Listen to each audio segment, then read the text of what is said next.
विश्व के कोने कोने में यूट्यूब के माध्यम से हमसे ज्ञान लेने वाले मेरे प्रिय शिष्यों, सज्जन और संदारियों, आज की कथा में राजा पुरु की कथा करेंगे।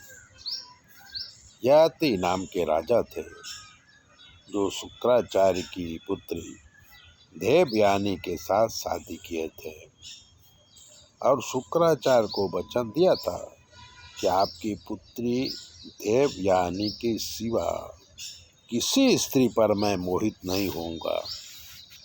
पर राजा ययाति शर्मिष्ठा नाम की दासी पर मोहित हो गए और चोरी छुपे शर्मिष्ठा को प्यार करने लगे।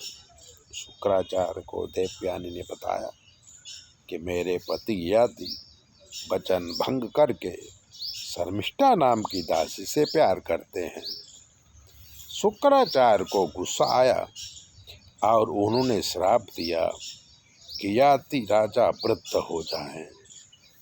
और राजा ययाति वृद्ध हो गए और चल फिर भी नहीं सकते थे, पर मन चंचल था। वो फिर से जवान होना चाहते थे, इसलिए शुक्राचार्य के पास आए और विनती की कि मुझे जवान होना है, इसका उपाय बताएं।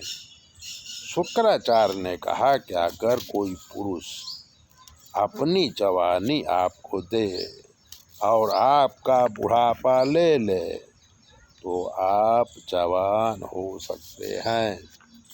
राजा अपने घर आए और बड़े पुत्र को बुला कर के कहा कि मेरा बुढ़ापा तुम ले लो और अपनी जवानी मुझे दे दो।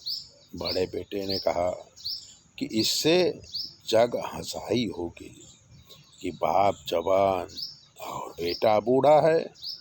ऐसी हंसी का पात्र मैं नहीं बनना चाहता। तब उन्होंने दूसरे पुत्र को बुलाया, उसने भी मना कर दिया। तीसरे पुत्र ने भी मना कर दिया। तब चौथे पुत्र का नंबर आया, उनका नाम पुरु था। पुरु ने स्वीकार किया और अपनी जवानी पिता को दे दिया। पिता का बुढ़ापा खुद ले लिया। कई वर्षों तक जवानी का सुख भोगते हुए राजा को वैराग्य आया और उन्होंने अपने पुत्र पुरु को बुला करके उसकी जवानी वापस कर दी और पुरु को राजगादी में बिठा दिया और सारे भाइयों को पुरु के मंत्री वगैरह की पदवी दे दी और वन में चले गए। इस कथा में सोचने वाली बातें है कि क्या जवानी वापस मिल सकती है, क्योंकि बालपन, जवानी और बुढ़ापा तो शरीर की 3 अवस्था है, पर ये बात मंत्र युग की है और हमारे मंत्रों में इतनी ताकत है कि कायाकल्प के द्वारा बूढ़ा शरीर जवान हो सकता है। इसलिए हमारा जो मन है इसी को बस कर लेंगे तो दुनिया में कोई काम कठिन नहीं है। मनुष्य चाहे तो कुछ भी कर सकता है। मन ही व्यक्ति को महान बनाता है, मन ही व्यक्ति को नीचे गिरा देता है।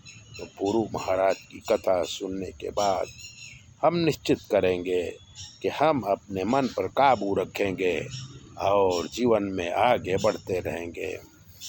तो ऐसी ही कथा सुनने के लिए चैनल को सब्सक्राइबर करिए, लाइक करिए। और अगर आपके जीवन में कोई कष्ट है तो 9822000108 पर फ़ोन करिए। पुरु राजा की कथा श्रीमद् भागवत में बड़े विस्तार से आती है। तो मेरे बच्चों, आप ये कहानी जरूर सुनो।